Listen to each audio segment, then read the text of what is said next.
I'm going that way for sure. Welcome everybody to Panfish Nation, along with Mark. I'm Lyle, and Mark. What a beautiful day it is in the Ozarks.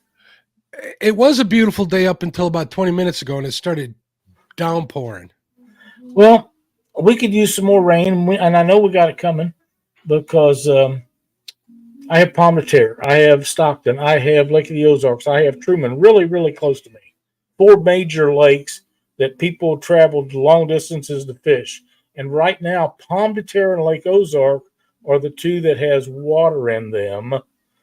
The ones that I like to fish most of all, Stockton is in bad shape. It really is in bad shape. And Truman is probably down 3 or 4 feet. Uh, Makes it hard to launch boats and different things. You can't get back in where you want to fish, so it starts to disinterest you after a while. It's not that you can't catch fish on them. Why go there when you go to the places that's got water? You go to you can catch all the bluegill and crappie that are in the world off Palm de Terre. Crappie, it's one of the best crappie lakes in our state. It's got a ton of bluegill in it. It's loaded with channel cat. I mean, it's just a fun place to fish. It's closest one to my house. I just don't want to fish it, but I'm going to, because it's got the water. Yeah. It just does. So you getting some rain is a good thing. I wish we was getting some more because I haven't been out in a few days, and it's probably going to be another day or so. Hey, Betty, welcome. Before I get carried away, so and it's okay, Well, we're going to have plenty of water. I got rain the next 6 days here, Lyle. So you might have 7 foot of water in your river, 8. I'm not going to fish the river. I want to get out on that chain again. I went out on Monday. Okay. Try to find it. Well, all right, it's going to be that time of year. The water dropped down. It was 58 degrees, 60 degrees when I left. That's when they start moving into the channels. Now, when I say channels, I'm not talking like a riverbed channel in the middle of a lake. I'm talking about like the little canals that people have that go to their properties. Right. All right. So there's a couple of places out here that I do pretty well this time of year, and they weren't there. I caught one like right away. Second cast, Lyle, I got a nice one, about 11 and a half inches, big shoulders. And I'm like, all right, it's showtime. And I stated that one of the things that you're not supposed to do, I did, which is what gave me the idea for tonight's show. Don't do this. Yeah. I did. And then we went out onto the lake. I went and I checked all my brush piles. I found fish on one brush pile. I got a big old drum, 15-inch drum. Now, let me tell you something about drum. I know you love them a lot, but I do. I made the mistake of laying them out on my carpet, and nasty. I'm going to have to shampoo that rug. Yes, you are. I will never do that again. If I got to cut that line and let them back in the water, I'm going to do it. Absolutely, yeah.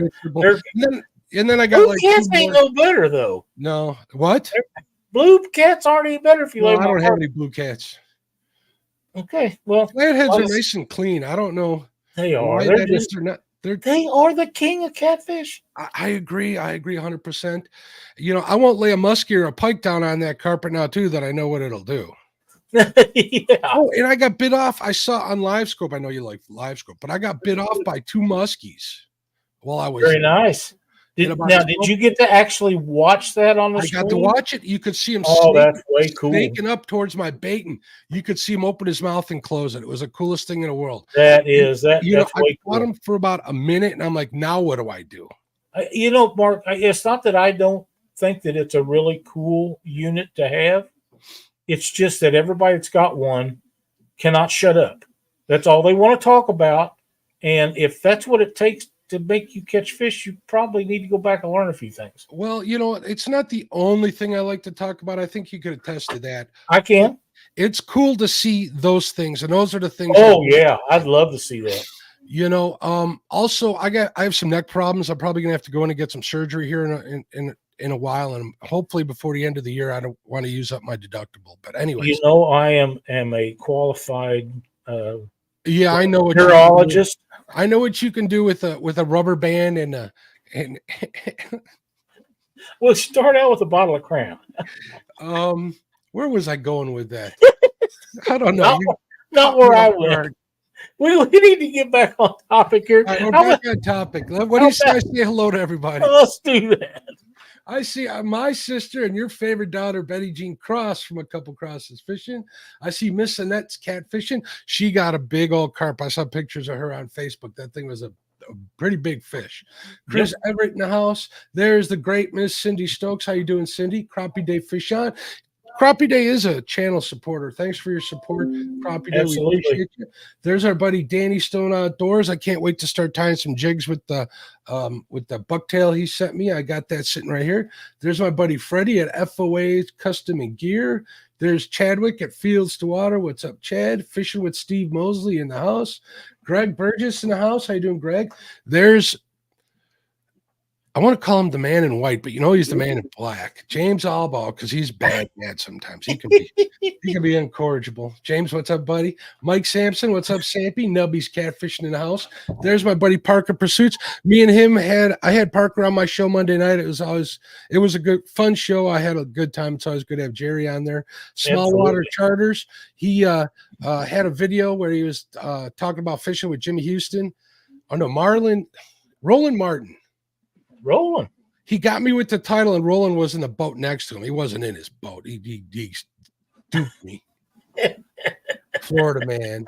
There's Josh, the weekend angler. There's great uptown Chrissy Brown and Matt from Want to Be Outdoors. Bugman just came in. Bullets and Barbecue. I love that name. I said hello, Danny Stone, Steve. I think I got everybody. Hopefully, I did not miss anybody. If we notice that we did, we'll holler you out during the show. Welcome, absolutely. Everybody. So, Lyle. Sir. I told Lyle to come up with a list of 5 things of what not to do while you're pan fishing. And I did the same. So we're going to compare. Let's do these one by one. What do you say? That works. And before we get started, I will say this. I had 4 things down and was struggling. You have brain farts once in a while. I had one with trying to get content tonight, and I relied on a good friend of mine to help me out. And the stuff that he told me about was things that I've talked about before and very familiar with, and we'll get them at the end because some of them might upset people. We never do that. You don't very often, but is what it is. Oh, before we start, I need to check in and see how you're feeling, bud. I'm sure everybody in chat's worried about you too. We went over yesterday. Cindy drove me over there yesterday, and they give me like 5 shots around the area about this size that they're going to go in there, and they took 3. If you ever see them things, they look like they're about half the size of a pencil. They're big shots, and they got electrodes on the end of them. But they didn't use so much. You feel it, and it hurts, but it's not unbearable, and it's a lot of pressure with them pushing way down in to get to the nerves on your spine. And then they turn them on, and they burn the nerve between each point. And they had 3 of them in there, and so I guess they burnt 3 or 4 places. I don't know how they did it. But anyhow, they got that done, and I got out of there, and I got up this morning, and I'm thinking, wow, this is amazing. But as you walk around, them big old punctures get sore, and they hurt. So that's where I'm at now, is getting through that. And then I go back 2 weeks from yesterday, and that's on the left side. They'll do the right side then. I've had this done many, many times in several different places, and the guy in Columbia that done this does a wonderful job. But this gentleman over here, Dr. So, he does a really good job, and it lasted 2 years the last time. So if I can get 2 years of relief out of this, then I'm back. Not last week, but the week before I fished 5 days. Last week we fished 4 days. I'm beating the piss out of Dockery at fishing numbers of days. When he goes, he kills them. But in the meantime, I'm going more than he is. If you want to save a little money on that last set of shots, I can help you out. I appreciate that, but I don't think you quite the equipment this guy's got. Be able to see where to stick it. They put these. I could use Live Scope. My gosh, that's fairly close. Let's get back to it. here. All right. All right. All right. Since youth before beauty, let me go first. Okay. My number one is don't be fishing where there are no fish. Well, that's a great idea. And with the technology we have these days, and everybody's got some kind of fish finder or live scope or something, you should be able to find where the fish are. Even that, it can be as simple as getting some bread out there with you, throw a couple breadcrumbs out there. If you don't see bluegills coming up and going after them, that's the cheapest fish finder there pretty much is. And if they're feeding, they're gonna bite on that stuff. It's almost freaking foolproof. My night has been made. I got a, from you know who. Uh-huh. I'm complete. So, yeah, I used to do that back in the day when I was desperate for bait, looking at new bait spots and stuff. So I definitely know that trick. Yeah, and bread is cheap, and bait fish love it.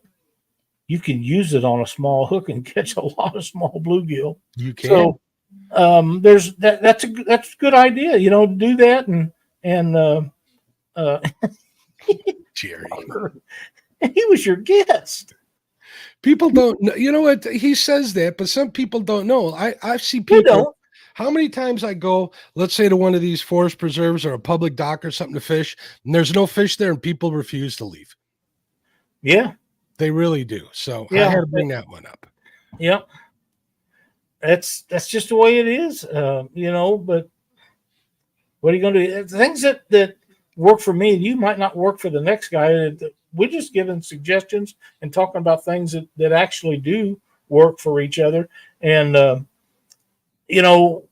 again, I'm going to go to something that I showed you a picture of today. You had sent me a couple of the Gulp Alive 1-inch minnows.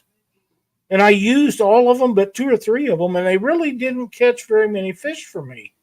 But different time of year, and I actually think that they will work. So what did I do? I ordered me in a couple of bottles. There you go. Which colors did you pick out there, if I might ask? These, let's see. Better be a Chartreuse shad.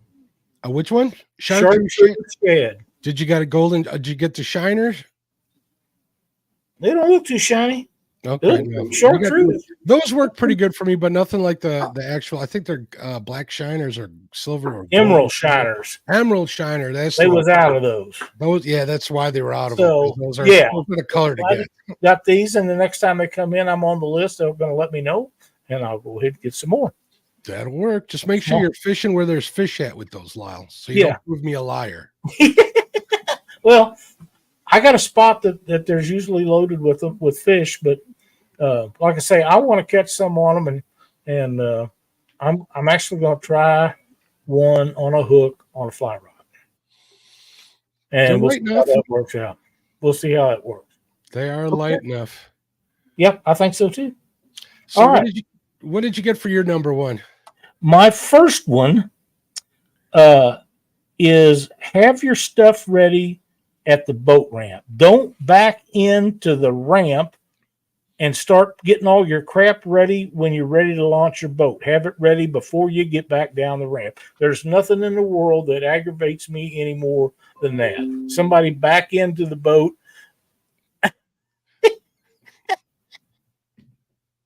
I got a message from Katie right now. Uh-oh. But anyhow, people back in and they grab all their stuff out of their truck and they pour it out on the concrete there, and they're sitting in the way for 10 minutes. And by that time, the line is backed up. If you're at a double ramp, you got one that's working instead of 2. When you back in, just unhook the front of your boat, let it go off, and get out of the way for the next guy, because them boat ramps, as long as we have warm weather, they're going to be fairly busy, and that's a good thing. Yeah, they are usually staging areas at most boat ramps or places you could pull off on the side, even the parking spots. Yeah. Go get all that stuff done there, and you'll be good to go when you get to the water. That's right. I agree. So that's the first one that I come up with tonight, and these may or may not get more advanced as we progress. We'll doubt see. All right, my what I miss, Lyle? Matt says my number one is a number two. Poop before you leave. Boy, if he knew what we were talking about before we went Yes, live. that's what made it so funny. All right, wait a minute. I'm not going to say my number two because that doesn't sound right. Follows right in line. Okay, the number two thing not to do that I've listed is don't stay in one spot for too long. That doesn't mean leave fish to go find fish, but if you're not catching fish in that one spot or the bite died off, move it to a different spot. Yeah. I'm guilty of doing that, kind of trying to will the fish to bite. When there's no fish, you can't even do that if you're, Houdini himself. So that's right. Don't be afraid to pack up your stuff and go to a different spot or location or whatever. And in addition to that, pack light so you can do that. I got my bait satchel, which is kind of like my bait purse, I call it. What was Betty satchel? Yeah, no, we're not going to say that. Family show, Lyle. I know she'll get a kick out of it. I'll just sling that thing over my shoulder and walk on down the pond or the shoreline and try a different spot, though. You'd be surprised how much better the fishing can get if you're having a hard time at one spot. So don't be afraid to move. That's right. That's exactly right. Which I have something similar to that for my next one. It's don't be afraid to try something new. If your regular way of doing whatever it is you do to catch fish isn't giving you the results you think it should, and somebody says, hey, why don't you try a double hook rig, or why don't you raise it up higher or lower? Try something different, because everything does not work all the time. And if you want to catch more fish, you got to be diversified enough to be able to try something new whenever you have the opportunity. And that's a big deal on catching more fish. I agree 100%. There's been more than just a few times where I've made adjustments to just depth in my presentation, and it's made a difference. Yeah. You put that bait right in front of them at the depth they're at, and you're going to be good to go. It's going to put fish on the hook and put fish, in your basket if you're keeping them. So. Yep. I agree. You have something to add, Lyle? Nope. Oh, okay. My number 3 is not changing baits. Now, this has a lot more to do with crappie fishing than anything. What I've learned the hard way is I'd get lazy and I'd be using the same bait that I was my confidence bait time and time again. I'm finally just starting to reach out and use not only different color baits, but different profiles, different presentations, different size jig heads, and it makes a difference. I've had days out on a lake just last week where I'm fishing a brush pile loaded with fish that are hunkered down, and they usually won't bite. But I'll tell you what, every time I changed the bait and dropped it down there, I'd get the attention, if not caught one fish out of that pile. There you go. Refusing to eat. Yep. A couple of them were drum. I know what not to put down there for drum, but other than that was pretty productive for me just doing that. So sounds good. Looky here, downtown Ernie Brown has joined the party. What's up, Ernie? How you doing, bud? So glad to see him and Chrissy in our chats nearly every week. Chrissy is almost every week, and Ernie gets to bed a little earlier sometimes. So. James says, so in other words, Mark, you have a bait man purse. Yeah, for the most part. For the most part. It's actually an expedition gun bag, so cut me some slack. Okay, cool. There we go. All right, let me pull this one. I've got a few more here. I may have more than 5, Mark, but we'll see what happens. All right. If you're watching a lot of videos and you see what all the big dogs are doing and you think they're just lucky, that's probably not the case. Most of them guys are using tried and true methods. That's why they catch so many fish. Don't be afraid to copy what they're doing on your water. Just because, you see what I'm saying? I do. Don't be afraid to try. Them guys didn't get them reputations by not being able to catch fish. Yeah, you don't win tournaments. You don't win tournaments by not catching fish. Yeah, that's right. I've not reached out, but I've went into the crappie tournament scene in the last couple of weeks, and I've come across some good information that I definitely plan on using. Just like you said, I'm going to give some of that stuff a try. Everything from changing from a vertical presentation on crappie to pitching it out and gliding it across the top, simple things like that. Just don't be afraid to do that. A couple of them had actual charts when you're trolling for crappie of depths, how fast you go and where they end up with how much weight on your line, some technical stuff like that I took notes on, and hopefully I could bring that stuff into practice and put more fish in my boat or on the bank. I understand completely. All right, where are we at here? I think it's your turn. All right. Isn't it? No, I just said not changing baits. It's your turn, bud. Oh. I think it's your turn. I've got plenty. I think we got plenty. We're on your number 4, I believe, Lyle. Yeah, I got to get down here just a second. I got this in Messenger, so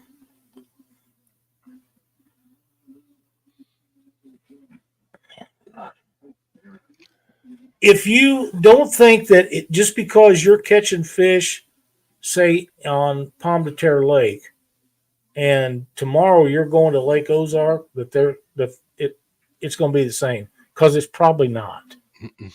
You can't think that every place the fish are going to be the same. You have to fish them different in every body of water, and some of the reason for that is because there's different depths. Some of the lakes have current part of the time, and some of them don't.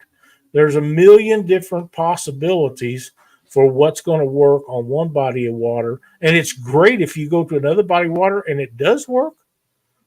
But if it doesn't, if it doesn't work, you got to figure out why it's not working. What do you got to do to put them fish to boat? You've already spent the money for the gas and the time to go out there. Do what you got to do to catch you some fish, either for fun or for eating or whatever the case may be. But make sure that you get out there, and if it's not working, do something that's productive and will help you catch fish. And you should have all sorts of different baits in your fanny pack, like I do. Mm-hmm. Don't be afraid to use them. Thanks for the $5 super chat, man. Let's see. Josh had a comment here I wanted to bring up. He said something about a PB bass. Let's see what Josh says. Have to be willing to give a spot up. My PB largemouth of 9 pounds came off a crankbait near a dilapidated boat ramp. I've never caught another fish off that boat ramp, but stop every time hoping for another. Wow. 9 pounds. Giant. Good for him. That's a big old bass. There's my man Curtis. What's going on, Curtis? Glad to see him in here. Greg Burgess has joined us. Dave Martin, Big Wrench Catfishing. Several of those guys, we're happy that they all made it in. Let me get back where I was at. All right, David Martin says, to catch more fish, one must go fishing more. Best true. There is. Yep. Go a lot. One day you will stumble across what works and where, then go again. Exactly. Time on the water. Thank you for the super chat, Josh. He says, do say that Mark carries a purse. There's my friend Cotton Picking Fishing. What's going on, Stephanie? Oh, Stephanie, glad to see her in here. Is it my turn again? No, it's my turn. Okay. Using too heavy a gear. there's been countless times where I've walked up to like the docks that I was talking about earlier, and you got somebody out there with 20-pound test mono and a big old like 2-aught J hook on their line, trying to catch little bluegills, and Yeah. you're wondering why he keeps missing them. And that happens a lot. That happens a lot. Or if you catch them, it's not going to be fun. It's going to be reeling them in one after another. You're not really enjoying it. But I see that using too heavy a gear all the time. It's like using, it's like using 100-pound test to catch channel cats. It's just, I know somebody that might be on screen here with me who doesn't think walleyes fight hard, but he's only ever caught them on cut bait with his catfish gear. That's not true. I've caught him jig fishing for crappie. Oh, okay.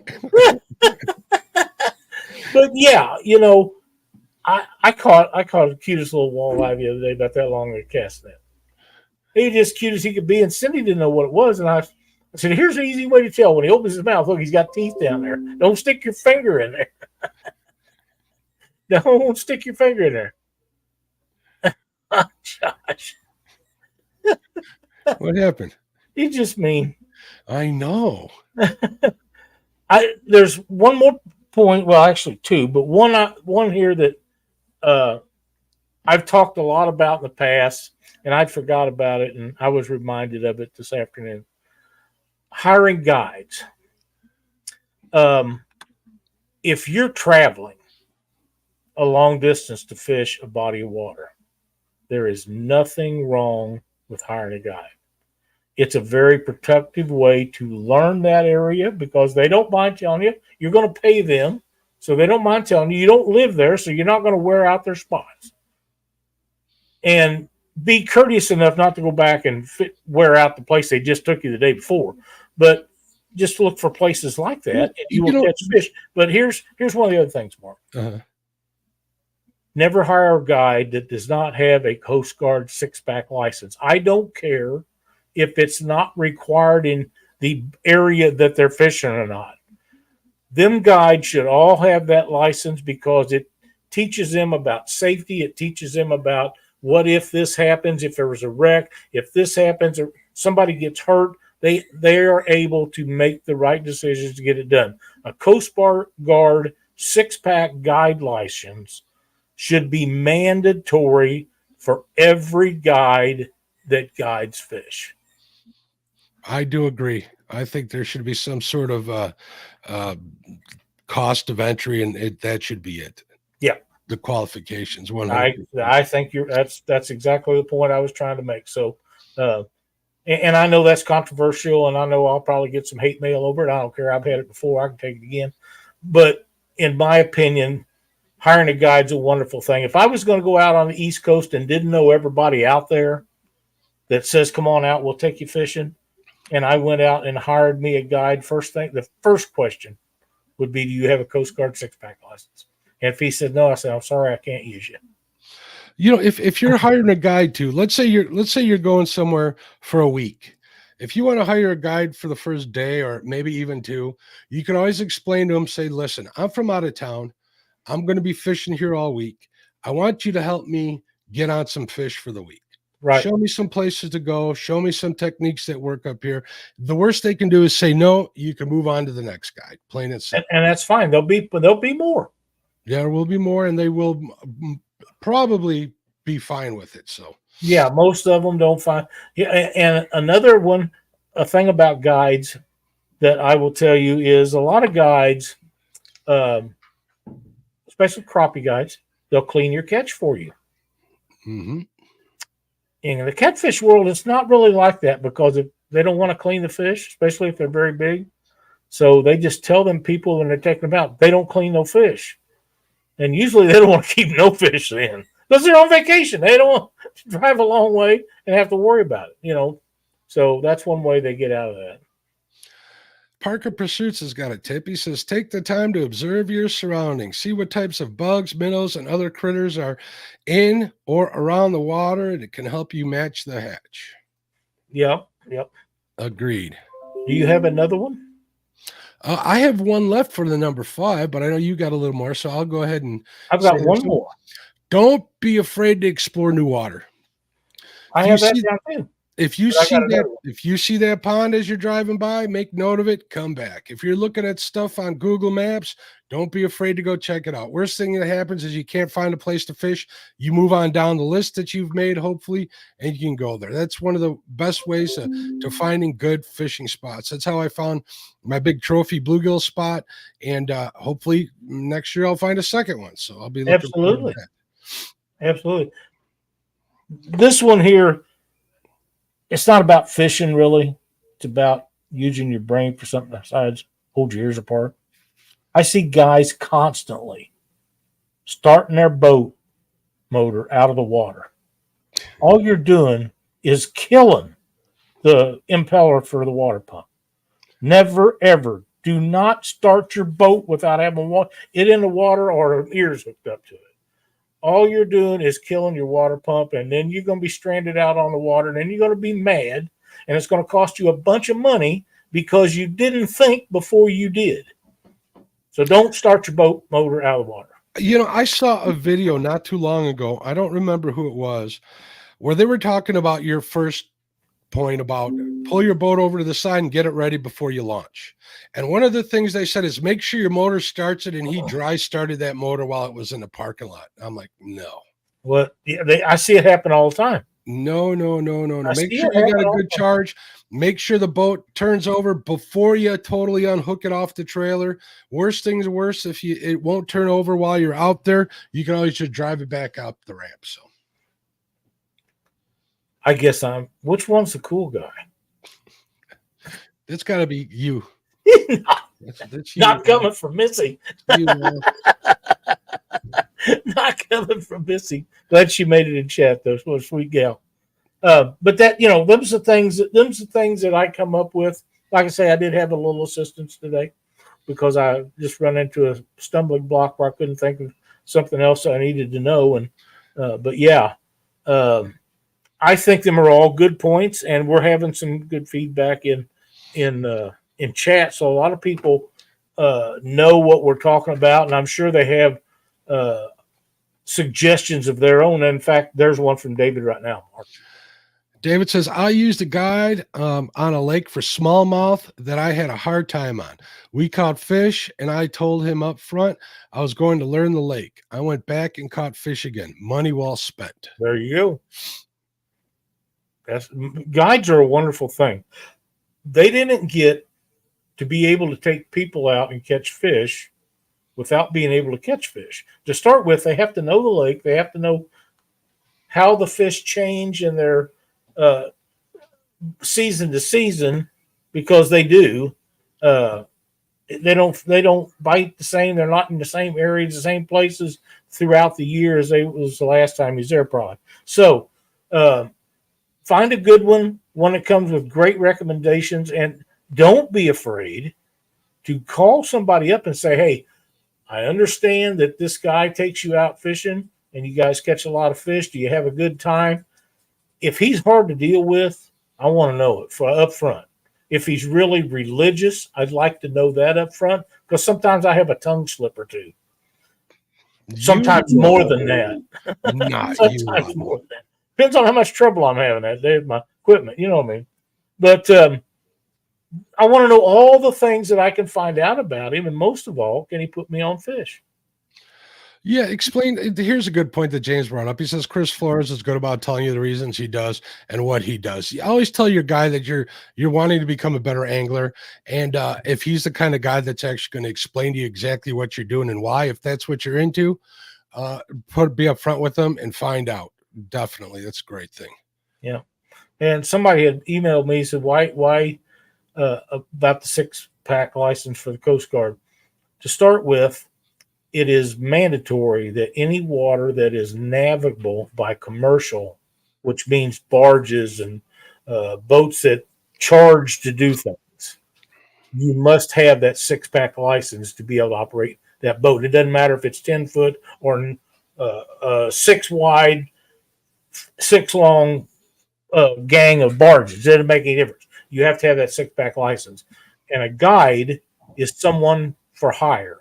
Now, the Coast Guard says it has to be navigable waters. Well, a lot of the, like Lake Ozark and Truman and the Osage River, regardless of what the people in Missouri will tell you, because they don't know, the people in St. Louis at the Coast Guard place will tell you exactly what I'm going to tell you.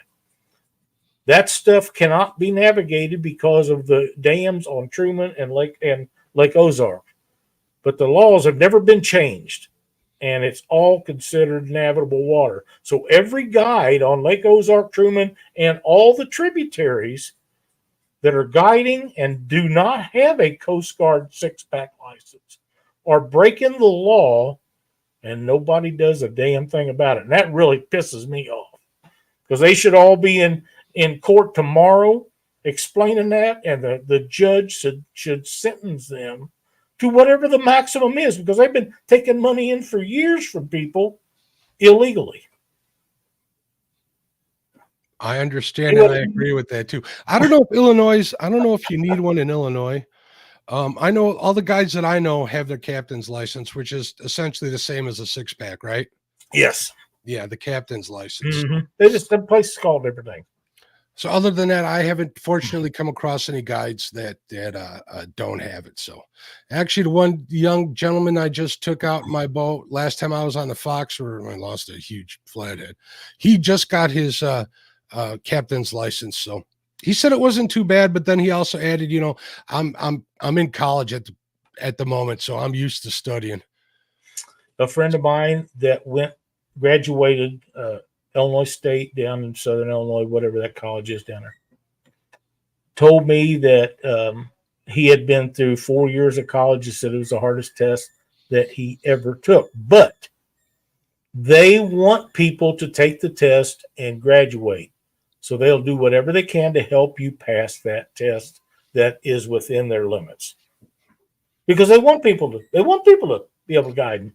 And, there's a couple of people that have gone through the courses in your area, because I've heard a couple of people that have traveled that said they had really good instructors, and I've also heard some people who traveled that said they had really bad instructors. That's a lot of it. Yeah, weren't willing to go that extra mile for you. Absolutely. Matt says he knows some guides on the White River there that don't have the Coast Guard license. That's a small river, and I understand why it's not considered navigable water, because it has rapids and things in it that you can't, because it's a big canoeing river, big trout river. But I don't care. If they're taking money, if they're for hire, they should have to have that license. That's common sense.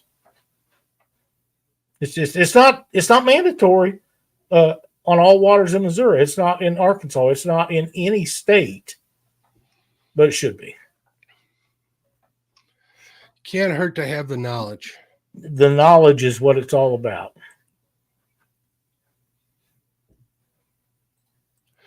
There's Josh. He says, y'all best listen to Mr. Lyle. He grew up fishing the Colorado Creek that ran through the Grand Ditch in Arizona. What is wrong with him? The only reason he comes in here is to make fun of us, Lyle. That's okay. I'm used to it. I can take it. What's going on, Avid? How you doing?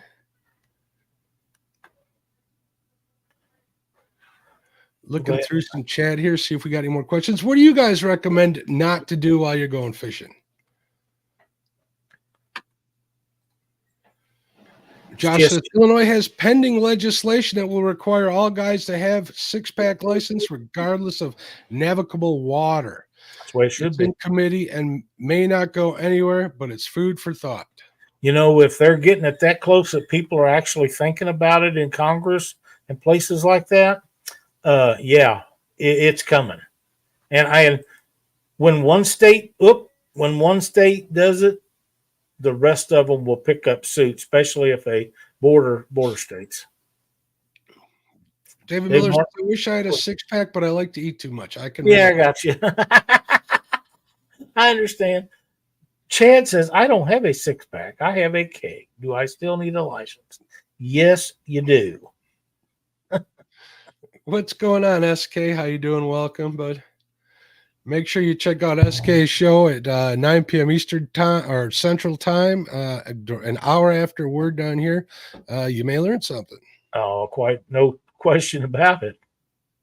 And if you're looking for panfish stuff, Steve will have everything you need, and he'll be easy to get a hold of. Steve over at Limits Tackle. That's right. He's got it. Ordered from him many times. Me too, and I need to again. But,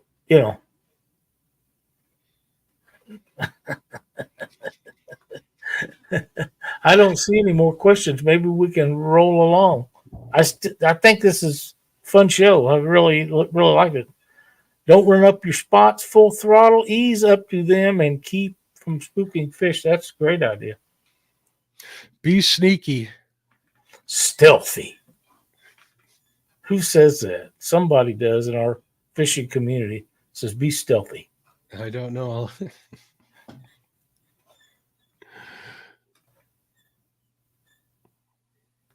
Here's a nice comment. Missy says, so Mark, have you got on making them jigs yet? Waiting on some molds, Missy. Waiting on some molds. Matt says, AGFC is usually at the boat ramps when they get in checking owner's license. So I think it's who is asking. I've been seeing heated arguments on the white. Yeah, you probably will on small, unnavigable commercial water like that. But it's like I said, it's a common sense thing, and if you'd never learn anything except the safety factors about what happens to people and how to take care of them if something goes wrong, that course is well worth it. And it does cost a couple bucks to take it, but you're covered. Makes your insurance cheaper. And if you don't have insurance and you're guiding, there's a problem. Here's another problem. If you're guiding without a license and you're charging people for it, that's commercial. And if you don't have commercial insurance, your insurance company will not pay because you're charging somebody to guide them and you don't have guide license. Regular insurance for the everyday boy won't cover it. Now, if you're just going out and you're not charging, that's different. You're just buddies fishing. But if you're charging it, you're for hire. You have to have commercial insurance for that, and it is higher. SK says, don't run in uncharted waters. Just because you see water don't mean your boat can run through it. Good advice. Good advice. Hit a tree stump, hit a rock, put a hole in your lower unit that could really ruin your day. I go in places a lot on the waters that I fish up here that have standing timber in them. And I go really, really slow. And you hit them in the bottom of the boat, and Cindy gets this, oh, you're hitting that. Well, yeah, I can't see it. If you're going at an idle, it usually doesn't do much. It don't hurt the boat. It don't hurt the motor. I'm idling. Now, if I hit that about 40, there'd be crap running down both of my legs about the first or second one of them that we run into, and I'd be getting beat severely about the head and neck with our fishing rod. But, if you don't know that water, even if you do know it, pay attention to what you're doing. Don't tear up your equipment. I was just going to add that to there. There was a ramp that I used up until I got the sponsorship from Port Barrington Marina. There was another one up the river a little bit that I must have launched from Lyle 100 times at least, back and forth. In my old boat, one of the last times I launched from there, boom, broke my skag clean off. There had been a rock sitting there that I got lucky and missed 99 times. That 100th time, I hit that rock and it was done. So, yeah, always use caution, even on waters. You don't know all of it. I don't care what anybody says. If you don't think that it costs a lot of money when stuff like that happens, just hit a rock with one of these $800 stainless props and explain why you done that 2 or 3 times your insurance company. Because let's face it, you probably got a $500 or $1,000 deductible. You're going to be paying for it out of pocket anyhow. And then it just raise your insurance for the most part. And that's exactly right. You'll end up paying that $500 back eventually. So before you know it. Before you know it. Yeah. Oh, that's good advice, SK. It really is. Sigh. I'm learning from listening to Noah because he built the ark, right, Lyle? On a serious side, I'm going to be buying a boat the weekend if all goes well. Congratulations, Missy. Congratulations, Missy. Hope it serves you well. Yes, I do too. I hope it's a good one. You don't have any trouble with I it. You think have you should lots of name fun. it the SS Lyle Stokes, Missy. Oh my God, don't do I think you should. Everybody in chat thinks you should name it the Lyle Stokes. that. Put an LS in the chat. Let's see how many people agree. No, I don't think that needs to be done. But I hope she has a good time with it. And I love boat fishing. I can only stand for a very limited amount of time on a bank and fish. My back just won't let me do it. And let's face it, everywhere I want to fish, there's probably not a chair. So we have those Millennium seats in our boat. Love them. Right? They don't look very comfortable, but by God, they are comfortable. I get along very well with them, and they don't retain water, so you can just hit them and knock the water off of them if they get wet or something and go on. So very happy with the way it is. 922 Crappie Barbecue says, even on open water, watch for hazards. I have a Terry Bass boat in the bottom of Butler Lake when I was in Texas. Oh, wow. Wow. Makes for a bad weekend. It does. See, we got some votes. We got some votes to name the boat No. What's going on, Lance? Lance Makuga. I think he's been here for a little bit. Hi, Tina Ladybug. How you doing, dear? Glad to see everybody coming in tonight. If you haven't already, we'd appreciate it. If you'd hit that thumbs up for us, means a lot. If you haven't subscribed, consider doing that. We'd love to have you as a subscriber. And if you really like our content, you can join our group. And we would love to have you do that because we've been giving away giveaways to the members in our group every month. And we got, flies this month coming up at the end of the month. Josh says, gotta have tough hands, calluses to be a good fisherman. Mark has city hands, been counting money his whole life. Oh, my. There's something wrong with him. I'm telling you.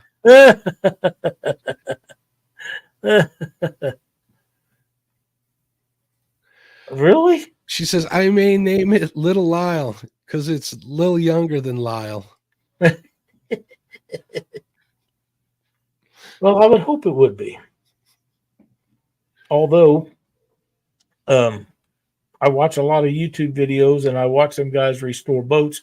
And every once in a while, I'll watch one where somebody, house smells good, we're making apple butter. Ernie, that really does sound good. Here a while back, I watched a guy restore a wooden boat. And it was a 60-something. I don't remember. But they took it down and, oh, man, what a job that. I don't have the time, patience, or place to do all that. But it was pretty interesting. You know who I've been watching on TikTok? I've been watching Kazi out of Ohio. He redoes boats every year. He does a couple, and I think he redoes them and sells them. Yeah. And he does a really good job. His latest boat, I think he took all the way down to bare metal, and he's pretty much putting in the councils in now. Though he's doing a good job. That guy knows what he's doing.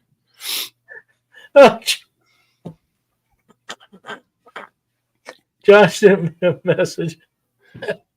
I can't. Well, I could, but I'm not going to. That's pretty funny, though. Oh, my. I may not recoup from that one tonight. I'm not sure. Oh, like I said, members, last Wednesday of the month, we're going to give away a box of flies. Hand ties that I've done up. I haven't used any this week, but I've been taking, there's a fly rod in the truck right now, and I've been taking 3 every time we go out catching bait. I love catching them bluegills on fly rod. They are a ton of fun. I've yet to try that, but I hope someday I will. Well, I hope so too. It's just like everything else we do. It's kind of addictive. But it's okay. You get if you can tie jigs, you can tie flies. They're just a smaller, a little more tedious to do, but they're a lot of fun, and it's very rewarding to catch Can't buy happiness, money can buy you a boat. 100%. 100%. It's very rewarding to catch fish on fly rods. And I've caught walleye and I've caught bass and smallmouth, largemouth, all kinds of fish on it. But when I go, I'm going usually after bait. And Cindy usually uses fish and worms, and she usually catches more fish than I do, and I don't care. Yeah, so you're saying Cindy catches all the bait. She catches a high percentage of it the last couple of times we've been out. I'll tell you that right now. Because the last time if she wasn't with you, you'd be using worms to get that bait. I know. The last time we went, that's 100%. I never caught a fish, not one. I used 2 different fly rods with 2 different sets of flies, and I used a jigging pole set up, and I was tipping the jigs with worms and never caught any fish. And she caught fish. Yeah. In fact, they're still in the boat in my Engel bait box with the aerator in it, and I got the lid off of it. They're happy little campers. You got to change that water out, Lyle. You've had them for a little while. Yep, they're going to get changed tomorrow. I couldn't do it on account of my back yesterday or today, but tomorrow's the day. But with the lid open, the ammonia gets out, and that helps them a lot. But they're extremely happy.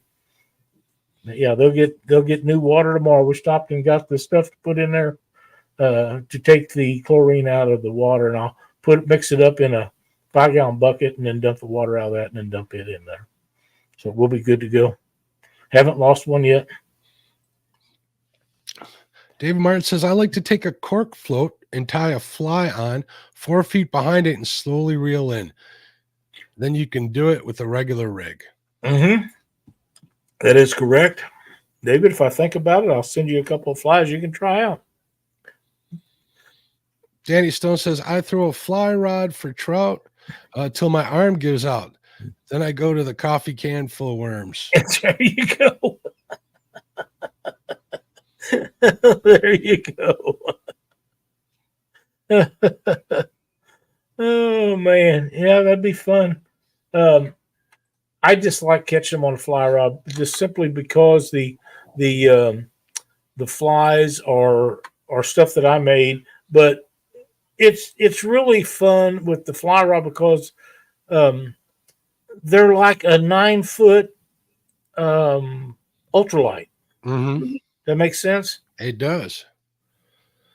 Josh, I can't get over that message he sent me. You'll have to share that with me afterwards. Yeah, I will. I'm sure he'll be wanting to anyways. Yeah, I'm pretty sure. Yeah. But, yeah, Danny, I didn't know Danny was a fly fisherman. I'll hook him up, too. I've got some flies I tied with some squirrels' tails he sent me. And my pecans are getting really close. I've noticed an overrun of them squirrels in my yard. So for people that tie jigs and flies, I do make a lot of my own dubbing. And I'm going to shave a squirrel skin and get the belly fur and stuff off the back of one to make dubbing with and mix it with different types of fly tying material to make the dubbing stuff cheaper, because if I don't get rid of a squirrel and have one for dinner once in a while, they just eat all my pecans. And I got a bumper crop this year. Man, I got a lot of them. The other day we were going down the road and my wife's like, careful, you're going to hit that squirrel. I go, if I do, I'll eat it. They're tasty. She goes, how do you know? You've never had one. I go, you know what? You're right. Yeah, a better way to find out. They're tasty. They really are. Hello, Solo Texas Adventures. Welcome. Glad to see you, Ricky. Matt says, I love my fly rod. It goes everywhere with me. I'm just about as bad, Matt. I really am. I like to take mine. You know, you cross over a road, there might be water underneath it, and it tastes like chicken. What are you talking about? I think he's talking about squirrel. Does it fish like chicken? It don't taste like chicken. What does it taste like? Squirrel. Oh. It's like, rabbits don't taste like chicken either. And turtles. Like, y'all heard this old wives' tale when you're growing up that there's 7 flavors of meat in a turtle. That's bullshit. Yeah. They don't taste like anything I ever ate before. And that doesn't mean that they're bad, because they're not. I've They had are. rabbit. Rabbit's not too bad. Tame rabbit's even better. Well, they were tame. They're Hasen. Okay, yeah. They're making a Hassenpfeffer ones we got from the German butcher shop where I grew up. So it was pretty good. I've had frog legs, had plenty of frog legs. They taste a little like chicken. Do they? Ones I had didn't. It tastes kind of fishy. David says, looks too much like a rat. That sounds like Cindy's. That's what she said. She never had a problem fixing them or eating them the whole time we've been married, and probably before that, until somebody said that they was in the rodent family, was like a rat, and that ended all of that for me. But I'm thinking the next ones that I get is going on the smoker. I can almost taste it now. Post pictures, Lyle. We want to see. Well, I'll do that. I have a rabbit cage in my backyard, but I'm specific on the kind of rabbits I want to put in it. I want Californians or New Zealand's, because they're all white except the Californians have black on the tips of the ears, which I don't care about that.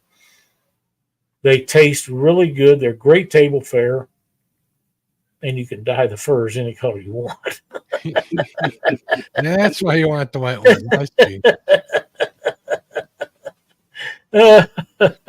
SK says, I've never tried turtle, but want to. I've had it several different ways, and the best way that I've found was when my sister and I got a great big one time, and Carolyn deep fried it, and it was really good. Ernie says, I have squirrels by the end of deer season. They will have legs big as a drummy on a chicken. We was duck hunting one time in one of the sloughs off the Mississippi River. We was getting ready to go in, and this big old red squirrel was up in the top of the tree across that slough.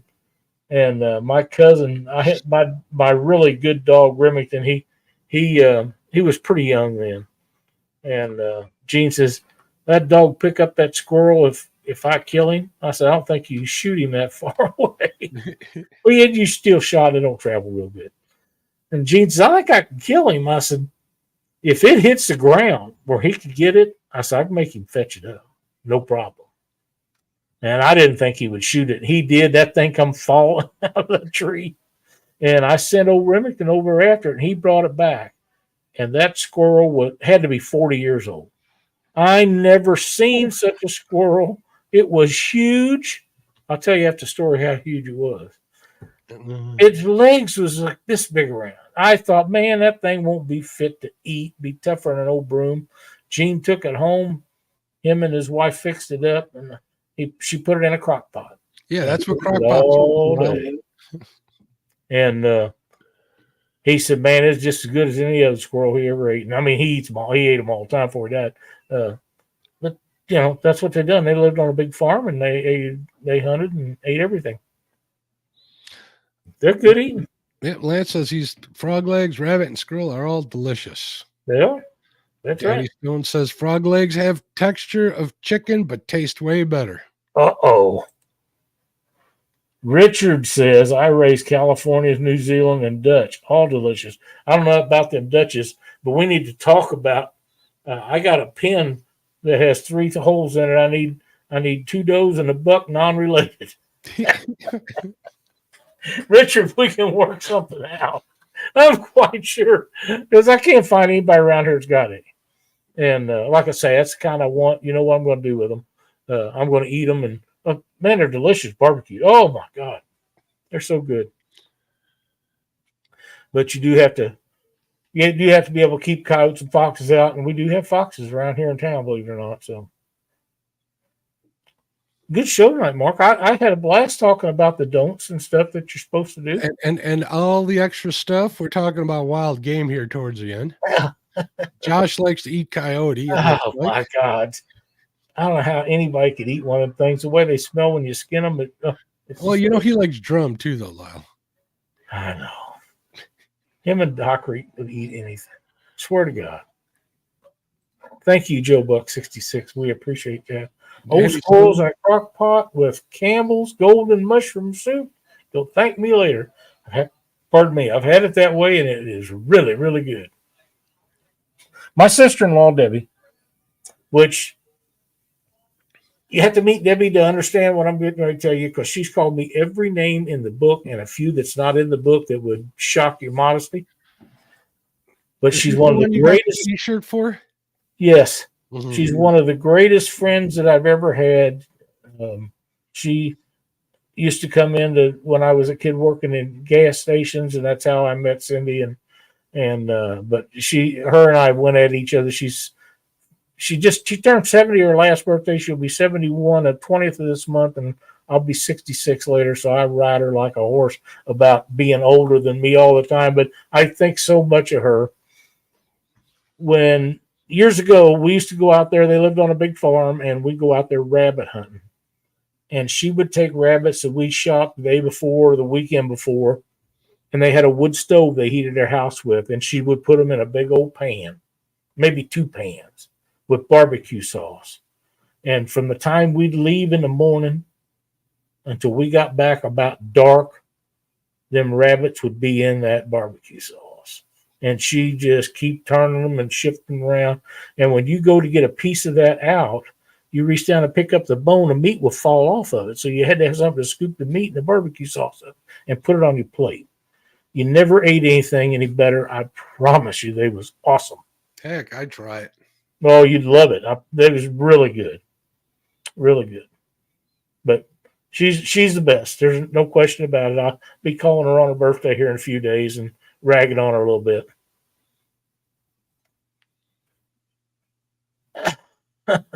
Remember the pig? That's scary. As long as it doesn't eat me first, I'm eating it. That's right. That's right. I had a gentleman from Arkansas tell me if there was a season to hunt with rocks, we'd do it. Use rocks to hunt with. Yeah, I got you. You would do it. I can't throw like I used to. I might have tried that a few years ago. Not anymore. You can drop them out of a tree. Oh. Here's something that's extremely good. Squirrel dumplings. Dude. Them are really good. Really good. Had a great show tonight, Mark. As always, my pleasure to have you on here. Tomorrow night, Debate Shop, Chad, Freddie, Brian B. Be sure to tune into that. Can't remember who all's on Friday, Saturday, Sunday, but I do know Monday is Catfish Weekly. The Catfish and Crappie podcast afterwards. Yep, right after that. And you need to tune into these guys. There's a show every night, 2 or 3 shows every night on YouTube that talks about catfishing, small fish, like we're talking about tonight, and everything in between. You can learn, you can be in chat, you can be parts of these shows. If you love fishing as much as we do, you probably ought to check some more of them out. There's a lot of good videos come out this week, so you need to check a lot of those out. I'm not going to mention them all right now because I haven't seen them all yet, but I know there is a couple more coming out before long that you're going to want to see. So stay tuned to these guys. Hey, there is Brian B. Speaking of him. Thank you, 205. Thank you so much. But let me ask these people to hit the thumbs up on their way out. That would be awesome, man. Because we're getting ready to cut it. We are, Lyle. It's been a pleasure as always, my friend. It is. Thanks so much, everybody. We'll see you next Wednesday night at 7. Bye.